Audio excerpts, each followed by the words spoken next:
Hello friend, कैसे हैं आप लोग। रिसेंटली हमारे foreign minister S Jaishankar Australia visit पे गए। वहाँ पे उनका भव्य स्वागत हुआ। आप देख सकते हैं ये ऑस्ट्रेलिया की पार्लियामेंट बिल्डिंग है। यहाँ पे इस बिल्डिंग को ट्राई कलर से रंगा गया है और ये कलर जो है हमारा नेशनल कलर है। इसके बाद हमारे एस जयशंकर की मुलाकात ऑस्ट्रेलिया के वाइस प्राइम मिनिस्टर से हुई। वहाँ पे हमारे एस जयशंकर जी ने एक क्रिकेट बैट उनको दिया, क्योंकि इंडिया और ऑस्ट्रेलिया में दोनों जगह क्रिकेट सेम रूप से खेला जाता है। वहाँ पे वो कल्चर के रूप में स्थापित हो चुका है। इसके बाद हमारे जो फॉरेन मिनिस्टर हैं ऑस्ट्रेलिया के फॉरेन मिनिस्टर से मिले और उन्होंने कम्प्रिहेंसिव स्ट्रेटेजिक पार्टनरशिप में बात की। इसके बाद दोनों फॉरेन मिनिस्टर ने प्रेस कॉन्फ्रेंस की। आप सभी लोग जानते हैं कि इस समय इंडिया के फॉरेन मिनिस्टर से सभी जर्नलिस्ट एक ही सवाल पूछ रहे हैं कि आप रशिया का सपोर्ट क्यों करते हैं। इसी तरह ऑस्ट्रेलिया के एक जर्नलिस्ट ने हमारे एस जयशंकर से एक सवाल पूछा और ये कहा कि आप रशिया को इतना सपोर्ट क्यों करते हैं, आखिर क्या रीज़न है। इस पर हमारे जो एस जयशंकर हैं उन्होंने बहुत डिप्लोमेटिक तरीके से इसका जवाब दिया। जयशंकर जी ने ये कहा कि बहुत दशकों से वेस्टर्न जो कंट्री हैं उन्होंने कभी हमको वेपन सप्लाई नहीं किए हैं, तो इंडिया उस समय क्या करे। क्योंकि इंडिया को भी वेपन सप्लाई और सपोर्ट की ज़रूरत थी, इसलिए इंडिया रशिया की साइड झुक गया। उस समय रशिया जो था वो यूएसएसआर था, तो इंडिया ने यूएसएसआर का सपोर्ट किया।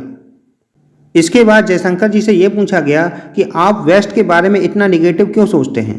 इसके बाद जयशंकर जी ने यह कहा कि वेस्ट की जो कंट्री हैं वो हमेशा प्रिफर करती हैं मिलिट्री डिक्टेटरशिप को और उन्हें ही अपना पार्टनर बनाती हैं, लेकिन वो इंडिया को अपना पार्टनर नहीं बनाना चाहती हैं। इससे वो यूएसए को टारगेट कर रहे थे, क्योंकि यूएसए जो है पाकिस्तान को इस समय बहुत सपोर्ट कर रहा है। इसलिए पूरी दुनिया ये कह रही है कि एस जयशंकर जो हैं उन्होंने ट्रू बम छोड़ा है पूरी वेस्टर्न कंट्री को। आप लोग सोच रहे होंगे ये ट्रू बम क्या है। ट्रू बम मतलब है कि डिप्लोमेटिक तरीके से आप वो बात कह दें जो बात बिल्कुल सही है, क्योंकि जयशंकर प्रसाद ने जहाँ पे भी गए वहाँ पे उन्होंने बिल्कुल वही बातें कही जो बिल्कुल सही रही हैं। आप लोग सोच रहे होंगे कि जयशंकर जी ने आखिर यूएसए को इतना टारगेट क्यों किया है। उसका मेन रीज़न है कि यूएसए जो है पाकिस्तान को बहुत सपोर्ट कर रहा है और यूएसए ने इसके लिए F-16 जो विमान है उसकी मेंटेनेंस के लिए भी कहा है। और इसके बाद यूएसए के जो एनवाई हैं उन्होंने पोक में जाके आज़ाद कश्मीर की स्टेटमेंट भी दे दी। तो इससे क्या है कि जो यूएसए का जो पाकिस्तानी प्रेम है इस समय बहुत तेज़ी से बढ़ रहा है। ऐसा नहीं है कि ये पाकिस्तानी प्रेम अभी से है, ये बहुत पहले से है। जब इंडिया और पाकिस्तान दोनों आज़ाद हुए थे 1947 में, उस समय यूएसए ने पाकिस्तान को बहुत सपोर्ट किया। यदि हम पाकिस्तान की डिक्टेटरशिप की बात करें तो ये हमेशा से चली आ रही है। ये कभी ओपन रहती है, कभी क्लोज रहती है। यदि हम इस समय की बात करें पाकिस्तान की डिक्टेटरशिप की, तो ये क्लोज डिक्टेटरशिप है। उसका मेन रीज़न ये है कि इस समय जितने भी निर्णय हैं वो बाजवा ले रहे हैं और जो पीएम है उसके पास कोई भी अथॉरिटी नहीं है निर्णय लेने की। आप लोग सोच रहे होंगे ये डिक्टेटरशिप ओपन कब रही है। ये आपकी 3 समय रही है। ये आपकी 1958 से लेके आपकी 1971 तक रही है। इसके बाद ये आपके 1977 से लेके 1988 तक रही है और लास्ट बार जो डिक्टेटरशिप रही है ये 1999 से लेके आपकी 2008 तक रही है। इस समय जो मुशर्रफ थे वो चीफ थे आर्मी के, उन्होंने ये डिक्टेटरशिप संभाली थी। इसलिए एस जयशंकर जी ने ये गलत नहीं बोला है कि यूएसए जो है वो डिक्टेटरशिप को ही सपोर्ट करता है, क्योंकि डिक्टेटरशिप को सपोर्ट करने से क्या है कि उसके जो काम है वो बहुत आसानी से हो जाते हैं। यदि डेमोक्रेटिक तरीके से सरकार वहाँ पे चलती तो आप समझ सकते हैं कि जो वहाँ के लोग हैं वो लोग इसका विरोध कर सकते हैं।